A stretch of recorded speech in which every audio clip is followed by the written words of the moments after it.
अगले दिन गांव वाले हवेली के पास इकट्ठा हो गए और खजाना ढूंढने लगे। मैं आ तो गया हूं, लेकिन बहुत डर लग रहा है यार धन्नू। थोड़ी देर बाद धन्नू को एक जगह दबा हुआ मलबा मिला। उसने गांव वालों को आवाज लगाई। अरे भाइयों, ये देखो, यहाँ कुछ दबा हुआ है शायद।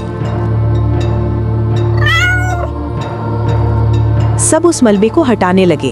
जब सारा मलबा हटा दिया गया, एक तहखाने का रास्ता नजर आया।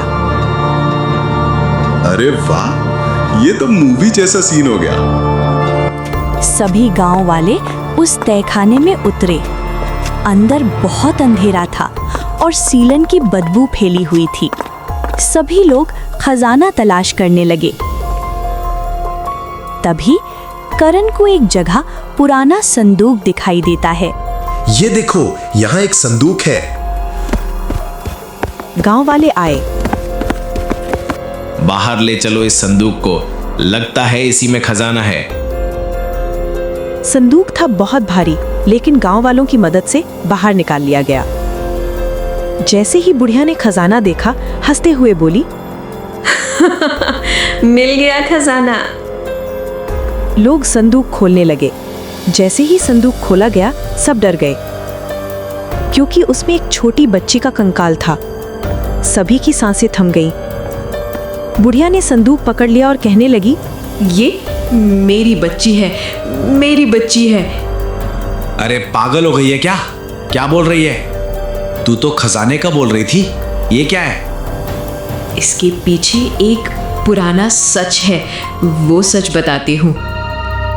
बुढ़िया बताती है कि सालों पहले उसका नाम शांता था। वो एक खूबसूरत और चंचल लड़की थी और अपने पति और ससुर के साथ उस हवेली में रहती थी। लेकिन किसे पता था कि जिस हवेली को वो जन्नत समझ रही है, वो उसके लिए नर्क बन जाएगा। मुबारक हो, आपकी बहू माँ बन गई। आपके घर में बच्ची हुई है। देखिए कितनी सुंदर है ना। हटा इससे दूर। मेरे खानदान में लड़का होता है, लड़की नहीं चाहिए। मुझे पहले से लग रहा था, मैं नहीं बोलूंगा इससे।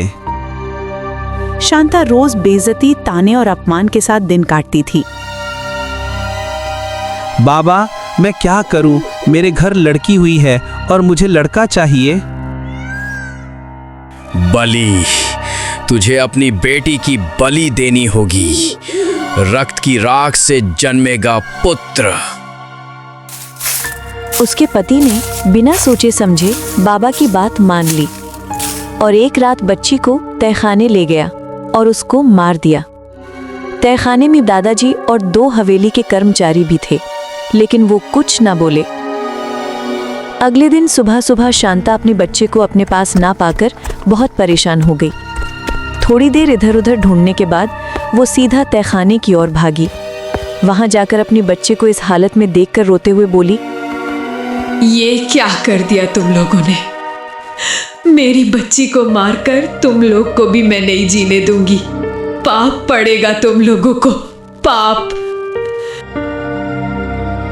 शांता ने उन चारों को मार दिया और अपनी बच्ची को गोद में लेकर घंटों बैठकर रोतो रही। उसने अपनी बच्ची को एक संदूक में रख दिया जैसे कोई खजाना हो, और संदूक बंद कर दिया और रोते रोते ऊपर चले गई। फिर एक दिन पुरानी छत का एक टुकड़ा टूटकर तहखाने के रास्ते पर गिर गया और रास्ता बंद हो गया। और कुछ सालों बाद वो संदूक की जगह भी भूल गई, लेकिन उसका पागलपन वैसा का वैसा ही रहा। ये सच है? हाँ, सच है। ये मेरा खजाना है, मेरी बेटी, मेरी दुनिया, मेरा सब कुछ यही है। पागल औरत, ये खजाना है? ये तो बस टूटी फूटी हड्डियां हैं। उसने संदूक को पैर से ठोकर मारी। शांता की आंखें गुस्से से लाल हो गई। तुम्हारी ये मजाल? मेरी बच्ची को कोई छू नहीं सकता। शांता संदूक उठाकर भागने लगी हवेली के अंदर। अरे यार, ये बुढ़िया हमारा टाइम वेस्ट कर रही है। चलो इसे हवेली से बाहर करते हैं। हाँ भाई, खजाना तो नहीं मिला, कम से कम हवेली बेचकर ही कुछ पैसे आ जाएं। चारों शांता को पकड़ने के लिए उसके पीछे चल दिए और शांता अपनी बेटी को पकड़े हवेली के अंदर की ओर भाग रही थी। हवेली कांप उठी, दरवाजे बंद हो गए। करण गड्ढे में गिर गया। करण, करण, ये किसने किया? ये सब उसके फैलाया हुआ जाल है। भागो भागो। मेघा दौड़ती हुई बाहर की ओर भागी, लेकिन वहां का दरवाजा बंद हो गया और वहां खूब चूहे और गिलहरियां आ गईं। मुझे निकालो यहां से कोई। ये ऊपर वाले, कहां फंस गई मैं? प्रशांत भागते भागते गिर गया क्योंकि वहां पानी पड़ा था। गांव वालों ने हिम्मत दिखाई। बहुत हुआ, अब तुम रुक जाओ। कई लोग मिलकर शांता को काबू कर पाए। करण भी आ गया और बोला, मैं पुलिस बुलाता हूं। ये बुढ़िया पागल हो गई है, हमें मारना चाहती है।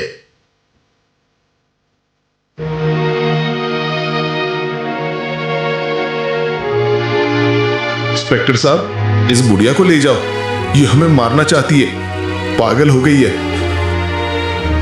हाँ, मैं पागल हूं, लेकिन ये हवेली मेरी है, मेरे खून पसीने से सींची है। तुम लोग जो इसे अपनी हवेली कह रहे हो, क्या सबूत है तुम्हारे पास?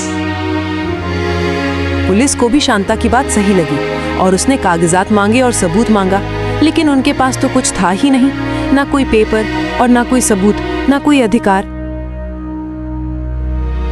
अब भाई बताओ, इस हवेली के बारे क्या जानते हो? जो जानते हो बताओ। अरे वो हम तो बस। अरे वो क्या लगा रखा है? तूने तो ही फोन करके हम लोगों को बुलाया है। अब बता, मुझे तो लग रहा है तेरा ही झूठ पकड़ा गया है। बता, वरना जेल में डाल देंगे तुझे। हाँ हाँ, हमने ही इस पर कब्जा करके बेचने का सोचा था। हमको इसका पता चला था जब तो हम यहाँ आ गए और सोचा कि सबको बेवकूफ बनाकर हम इसे किसी फॉरेनर वालों के हाथ बेच देंगे और खूब सारे पैसे कमा लेंगे। हमें माफ कर दीजिए आप लोग। हाँ, माफ करेंगे। पहले जेल तो चलो, वहीं माफ करेंगे। पुलिस ने चारों को पकड़ लिया और धन्नू आगे आकर बोला, मैं कह रहा हूं कि इस बेचारी बच्ची का अंतिम संस्कार कर देना चाहिए, बहुत जरूरी है ये। क्या कहते हो आप लोग? गांव वालों ने बच्चे का सम्मान से अंतिम संस्कार किया। शांता रोती रही, लेकिन उसका दर्द थोड़ा हल्का हो गया था और गांव वालों ने शांता को ओल्ड एज होम में भेज दिया। हवेली में शांति लौट आई। कुछ महीनों बाद हवेली को नया रूप दिया गया। अब वहां एक बालिका आश्रय गृह था। नाम रखा गया शांता कन्या सदन। बच्चियां खेलती कूदती अंदर जाती और लगता था शायद शांता की आत्मा को अब शांति मिल गई हो।